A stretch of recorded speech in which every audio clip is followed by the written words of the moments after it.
শুভ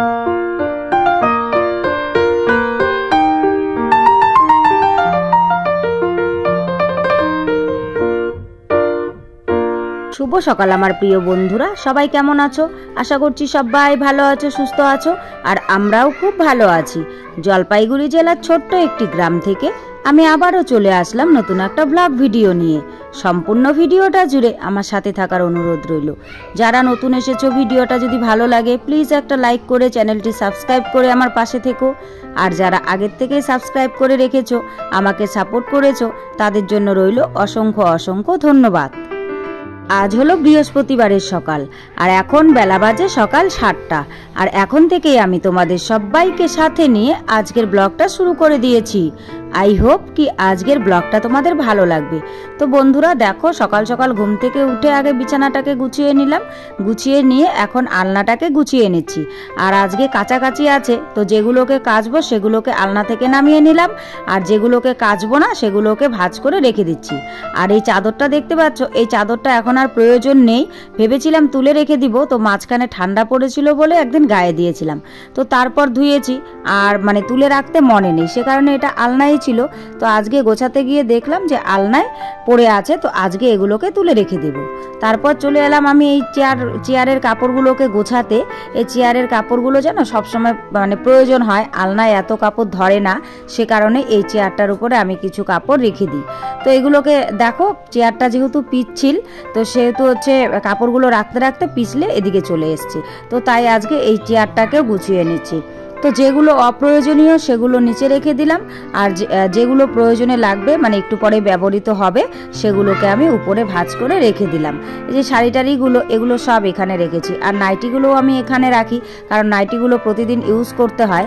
আর মেয়ের এই সোয়েটারটা, এটাকে তুলে রেখে দেবো ভেবেছিলাম, তো ধোয়া আছে, কিন্তু এটা 2-3 দিন এখানে চেয়ারে ছিল বলে এটাকে আর ভেতরে ভরবো না, এটাকে আপাতত এখানে রেখে দিলাম, যখন সময় হবে তখন কেচে দেবো। তারপর এই মানে ন্যাকড়াটা দিয়ে ঢেকে দিই।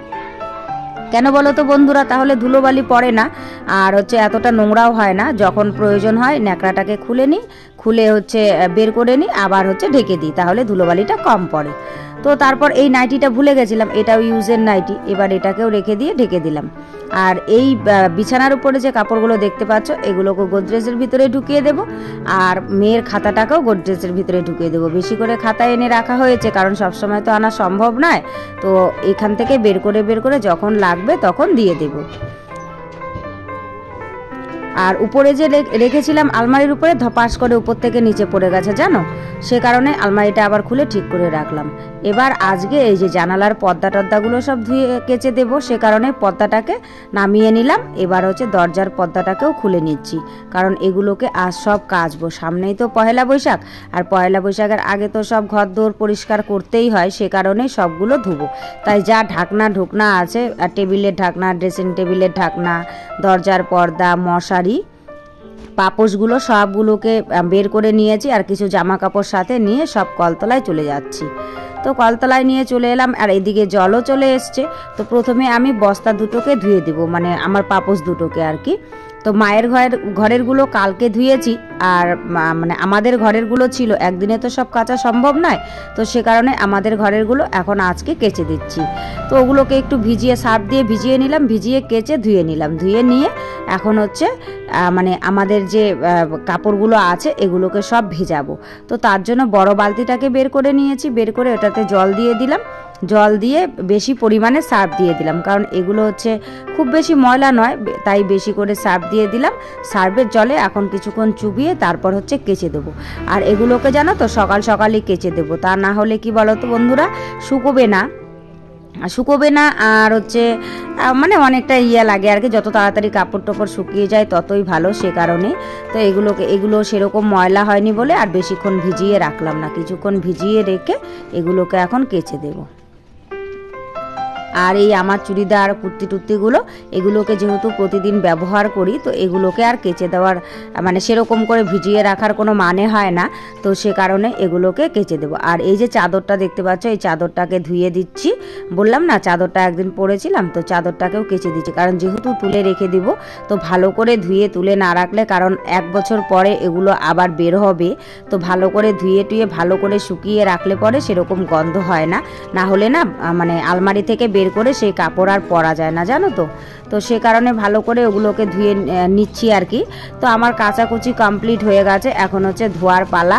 তো এখন ধুয়ে এই বালতিটাতে করে নিয়ে নেব। আর জানো তো একটা বালতিতে মানে হবে না, অনেকগুলো কাপড়, তো সে কারণেই আগে কি করলাম বলো তো বন্ধুরা, আগে জামা কাপড়গুলোকে ধুয়ে তুলে নিলাম, তারপর মশারি টশারিগুলো। যেহেতু একটা বালতিতে হচ্ছে না, তাই 2টো বালতি করে নিয়েছি। আর নিয়ে আমি একদম সোজা রাস্তার এপারে শুকোতে দিতে চলে এলাম। আর দেখো কি সুন্দর রোদ উঠেছে, দেখেছো? আর এখন না সকাল সকালই কয়েকদিন থেকে রোদ উঠে যাচ্ছে। আর মাঝে মধ্যে রাতে করে বৃষ্টিও পড়ছে, কিন্তু সকালে উঠলে আর বোঝা যায় না যে রাতে করে বৃষ্টি পড়ছে। তো মশারিটা ওই সাইডে দিয়ে দিলাম, আর একটা পর্দা ওইদিকে দিয়ে দিলাম, আর একটা পর্দা হচ্ছে এইদিকে দিয়ে দিচ্ছি। আর এগুলো না বেশিক্ষণ লাগবে না শুকোতে, কারণ যে রোদ উঠেছে না, মোটামুটি তাড়াতাড়ি শুকিয়ে যাবে। আর এগুলোতে ক্লিপ লাগাতে হবে, কারণ হাওয়াও বইছে, না হলে হাওয়াতে উড়ে উড়ে পড়ে যাবে। যেহেতু বেশিরভাগ কাপড়গুলোই পাতলা, কারণ পর্দা তারপর ঢাকনাগুলো সব না খুব পাতলা, তো হাওয়া দিলে পরে উড়ে পড়ে যাবে। সে কারণে এগুলোকে আগে মেলে দিচ্ছি, তারপর হচ্ছে ক্লিপ লাগিয়ে দিব। আর এদিকে দেখো কটকটি চলে এসছে খেলতে মেয়ের সঙ্গে, কারণ ও সকালে উঠে যখন কিছুটা বেলা হয় তখন খেলতে চলে আসে, আবার স্কুলের টাইম হলে চলে যায়। আর একটা কুকুরও দেখেছো কি সুন্দর দৌড়ে চলে গেল। তারপর আমি ঘরের দিকে এলাম, এসে সকালবেলায় তো একবার ঘর উঠোন সব ঝাড়ু দেওয়া হয়েছে, সেগুলো আর তোমাদের সঙ্গে শেয়ার করিনি। তো এখন যেহেতু ঘরটরগুলো মুছবো, তাই হচ্ছে ঘরটরগুলোকে একটু ঝাড়ু দিয়ে নিচ্ছি। আর মায়ের ঘরটাকে আগে ঝাড়ু দিয়ে নিচ্ছি, আর আমার ঘরটা আজকে না পরিষ্কার করব। তোমরা তো দেখলেই সব ঢাকনা ধুয়ে কেচে দিলাম, সে কারণে এখন আর ঝাড়ু দেবো না, সম্পূর্ণ পরিষ্কার করে তারপর ঝাড়ু দেব। তাই মায়ের ঘরটা, বারান্দাটা আর হচ্ছে সামনেটা ঝাড়ু দিয়ে নিচ্ছি। আর ওখানে দেখো জল রোদে দিয়ে দিয়েছি মেয়ের জন্য আর মায়ের জন্য। বড় বালতিটা মায়ের, ছোট বালতিটা মেয়ের। আর এদিকে হলুদগুলো ছিল, হলুদগুলো এখনো শুকোয়নি, তাই হলুদগুলোকেও রোদে দিয়ে দিয়েছি, সেগুলো আর তোমাদের সঙ্গে শেয়ার করলাম না। তো আমার ঝাড়ু দেওয়া কমপ্লিট হয়ে গেছে, তারপর সোজা চলে এলাম আমার ঘরের দিকে। আর যেহেতু সামনে পয়লা বৈশাখের আগে তো সব ঝাড়াঝুড়ি করতে হয়, তো সে কারণে আজকেই ঝেড়ে নিচ্ছি। আর সময় পাবো না, পয়লা বৈশাখের আর দেরিও নেই বেশি, তো আজকেই ঘরগুলোকে ঝেড়ে নিচ্ছি। আর খুব না মাকড়সার জাল খুব একটা যে হয়েছে সে কিন্তু নয়, কিন্তু চিপা চাপাগুলোতে হয়েছে। আর মাকড়সার জাল তো মানে সকালে ভাঙলে বিকেলেই আবার হয়ে যায়, তো সে কারণে মাঝে মধ্যেই ঝাড়তে হয়। আর মাঝে মধ্যে যদি এইভাবে ঝাড়া যায় না, তাহলে খুব বেশি সময়ও লাগে না। তো আগে ওই লাঠিটা দিয়ে উপরটা ঝেড়ে নিলাম, তারপর টিনটুনগুলো, এই যে মানে প্লাস্টিকের যে ঝাড়ুটা আছে, এটা কিন্তু সন নয় জানো তো, এটা কিন্তু প্লাস্টিক। তো এই ঝাড়ুটা দিয়ে ভালো করে টিনগুলোকে পরিষ্কার করে নিচ্ছি, তাহলে একদম পরিষ্কার হয়ে যাচ্ছে। তো আগে এই কোণাটা করলাম, তারপর এই দিকের কোণাটা, এই যে দেখছো এই লাঠিটা দিয়ে আগে উপরটা করে নিচ্ছি, মানে বড় বড় যে মাকড়সার জালগুলো আছে সেগুলো, তারপর ওই সনের ঝাড়ুটা দিয়ে বেশ করে এগুলো ঝাড়ু দিয়ে দিচ্ছি। তাহলে কি বলো তো, ভালো করে সুন্দরভাবে আমার পরিষ্কার হয়ে যাচ্ছে, আর নোংরা টোংরা সব বেরিয়ে যাচ্ছে। তো যেহেতু ঘরটাকে ঝাড়বো, তাই আর ঘরটাকে কিন্তু এখনো ঝাড়ু দিইনি। আর দেখছো ঝাড়ু দিয়ে সুন্দর করে পরিষ্কার করে নিচ্ছি, তারপর বাদবাকি আয়না টায়নাগুলো মুছে নেব। আগে টিনটুন বেড়া টেরাগুলো ঝাড়ু দিয়ে নিই, তারপর হচ্ছে বাদবাকি সবগুলো করব। তো একটা করে কোণা ধরছি, তারপর মাঝখানটা করব। আর ওয়ালগুলোকেও ভালো করে ঝাড়ুটা দিয়ে ঝাড় দিয়ে দিলাম। কেন বলো তো, ওয়ালেও মাকড়সাগুলো পড়লে না আমার আটকে লেগে থাকে, যেহেতু পুট্টি করা নেই, তো সেই কারণেই মানে হাফ ওয়াল তো ঘরটা, সেই জন্য হচ্ছে ওয়ালগুলোকে ভালো করে ঝাড় দিয়ে নিচ্ছি।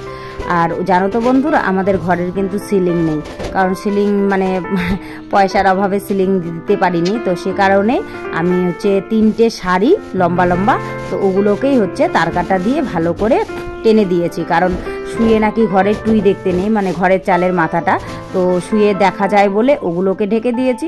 তো যেহেতু সিলিং দিতে পারিনি, তাই ওই কাপড়গুলোকেই আমি সিলিং হিসেবে ব্যবহার করেছি। আর দেখতে কিন্তু অতটাও খারাপ হয়নি, মোটামুটি চলে যাবে। তো তাই হচ্ছে কি বলতো, চলে যাবে আর কি। আর যখন পয়সা হবে তখন সিলিং দেবো। এই দেখেছো, দেখতে কিন্তু অতটাও খারাপ লাগছে না। আর এই কাপড়গুলোর ফাঁক দিয়েও না আমি ভালো করে পরিষ্কার করে নিচ্ছি, কারণ যদি উপরে থাকে তাহলে হাওয়া বাতাস বইলে পরে ওগুলো নিচে পড়বে আর ঘরের মধ্যে দেখতে একদম বাজে লাগবে। তাই হচ্ছে ভালো করে যতটা সম্ভব আমার হাত যায় সেভাবে আমি পরিষ্কারটা করে নিচ্ছি। দেখছো, তো এইভাবে পরিষ্কার মানে ডিপ ক্লিন যদি করা যায় না তাহলে ঘরদোরও পরিষ্কার থাকে আর দেখতেও ভালো লাগে। আর ঘরদোর যত পরিষ্কার থাকবে তত দেখতে ভালো লাগবে। ঘরদোর নোংরা থাকলে পরে দেখতে ভালো লাগে না, নিজেরও জানি কেমন লাগে। তারপর উপরটাকে পরিষ্কার করে নিয়ে এই যে আলনার পেছনটা ঝাড়ু দিয়ে করে নিচ্ছি। আলনাটাকে একটু সামনের দিকে টেনে নিয়েছি, টেনে নিয়ে এবার হচ্ছে ঝাড়ু দিয়ে মানে পুরো ওয়ালের সাইড টাইডগুলো ঝাড়ু দিয়ে দিচ্ছি। আর এই সাইডটা ঝাড়ু দিব, তো সে কারণে ট্রলিটাকে সরিয়ে নিলাম। ট্রলিটাকে তো এখানেই রাখা আছে, রাখার যেহেতু জায়গা নেই।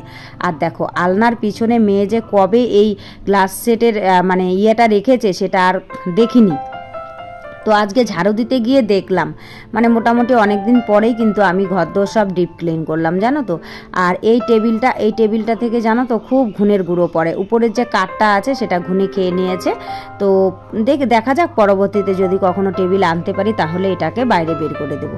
তারপর টেবিলের চারদিকটাও পরিষ্কার করে নিচ্ছি। আর টেবিলটার মধ্যে না কয়েকটা বই খাতা আছে, গল্পের বই টই আর কি, তো এগুলো রাখার কোনো জায়গা নেই বলে এই টেবিলের তাকটার মধ্যে রেখে দিয়েছি। তো এই জায়গাটাকে গুছিয়ে নিলাম। আর এখন আমি ঘরটাকে ভালো করে ঝাড়ু দিয়ে নেব, কারণ সাইড টাইড উপর টুপর সব তো আমার ঝাড়ু দেওয়া কমপ্লিট হয়ে গেছে। এখন হচ্ছে ঘরটা ঝাড়ু দেওয়ার পালা। আর দেখো ঘরের থেকে কত নোংরা বেরিয়েছে দেখেছো। আর হচ্ছে এগুলো সব হচ্ছে ঘুণের গুঁড়ো, জানো তো, মানে কিছু কিছু জায়গাগুলোতে ঘুণে খেয়ে নিয়েছে। এগুলো দেখো অনেক নোংরা বেরিয়েছে আজকে ঘর পরিষ্কার করতে গিয়ে, জানো তো। তো যাই হোক, এভাবে হচ্ছে ঘরটাকে আমি পুরো পরিষ্কার করে ঝাড়ু দিয়ে নিয়েছি, নিয়ে এবার হচ্ছে ঘরটাকে মুছে নিচ্ছি, কারণ ঘরটাকেও তো মুছে নিতে হবে, না হলে পরিষ্কার মানে পরিষ্কার যে করলাম নোংরা লেগে থাকবে। তো ঘরটাকে না আজকে দুবার করে মুছেছি, কারণ এই যে ঘরটা ঝেড়েছি, ঝাড়ার পরে মানে এত নোংরা বেরিয়েছে, তো একবারে প্রচুর নোংরা বেরিয়েছে। তো একবারে জলটা আমি ফেলে দিয়ে তারপর আবার জল নিয়ে এসে ভালো করে পরিষ্কার করে একদম হচ্ছে মুছে নিলাম। তো আমার ঘর মোছা কমপ্লিট হয়ে গেছে। এদিকে স্নান ধান সব কমপ্লিট করে ঠাকুর টুকুর দিয়ে দুপুরের খাবার খেয়ে নিয়েছি। খেয়ে নিয়ে রোদে যে কাপড়গুলো দিয়েছিলাম সেগুলোকে নিয়ে এসেছি। আর কালকেও কিছু কেচেছিলাম, ওই কাপড়গুলোকেও ভাঁজ করা হয়নি, কর্তামশাই জামা টামাগুলো তো সব ঢিপ হয়েছিল। সেই কাপড়গুলো আজকে একটু রোদে দিয়েছি, কারণ একটু ড্যাম ছিল। তো সবগুলোকে রোদের থেকে নিয়ে এলাম, নিয়ে এসে এখন হচ্ছে ভাঁজ করে নিচ্ছি। আর ভাঁজ করে এই জায়গাটাতেই রেখে দিচ্ছি। দেখো জায়গা হচ্ছে না, কিন্তু কিছু করার নেই, জানো তো, কারণ জায়গা না হলে ওখানে রাখতে হবে, আর তো রাখার জায়গা নেই। আর এগুলো নিত্য প্রয়োজনীয় জিনিস, তাই তারপর হচ্ছে জানালার পর্দাটাকে টাঙিয়ে দিলাম। এখন মশারিটাকেও টাঙিয়ে দেব, আর দরজার পর্দাটাকেও টাঙিয়ে দেব, আর ঢাকনাগুলো সব পেতে দেব। কেন বলো তো, কারণ মানে প্রতিদিনের কাজ প্রতিদিনই, এটা যদি এখন ফেলে রাখি তাহলে আরও মানে আলসি লেগে যাবে। তো খাওয়া দাওয়ার পরে যদি একটু রেস্ট করি না তাহলে পরে আর সময় পাওয়া যায় না, সে কারণে খাওয়া দাওয়া করে উঠেই আমি কাজে লেগে পড়েছি। তো এবার হচ্ছে পর্দা টর্দা মশারি এগুলো সব গুছিয়ে টাঙিয়ে গুছিয়ে নিলাম। গুছিয়ে নিয়ে টেবিল ঢাকনাটাকে পেতে দিচ্ছি। টেবিল ঢাকনাটাকে পেতে দিয়ে ড্রেসিং টেবিলের ঢাকনাটাকে পাতবো। আর তারপর এই জিনিসগুলোকে গুছিয়ে রেখে দিচ্ছি। এই যে উপরে একটা ডায়েরি, পুঞ্জিকা আর হচ্ছে ব্যাগটা। তারপরে যে ড্রেসিং টেবিলটাকে একটু মুছে নিচ্ছি, এই ন্যাকড়াটা দিয়েই মুছে নিচ্ছি, মানে আর অন্য কিছু ব্যবহার করছি না। তো যাই হোক বন্ধুরা, ড্রেসিং টেবিলটাকে মুছে নেব আর তারপর দরজার পর্দাটাকে টাঙাবো। তো সব মিলিয়ে আজকের ব্লগটা তোমাদের কেমন লেগেছে অবশ্যই কিন্তু তোমরা কমেন্ট করে জানাতে ভুলো না। আর আজকের ব্লগে যদি কিছু ভালো লাগে তাহলে প্লিজ একটা লাইক করো, কমেন্ট করো, শেয়ার করো, আর আমার চ্যানেলটিকে সাবস্ক্রাইব করে এভাবেই আমার পাশে থেকো। সবাই ভালো থেকো, সুস্থ থেকো, তোমাদের পরিবারের সকলকে নিয়ে ভালো থেকো। তোমাদের সঙ্গে দেখা হবে নতুন কোনো ভিডিওতে, নতুন কোনো ব্লগের সাথে। ততক্ষণের জন্য সবাইকে টাটা এবং গুড নাইট।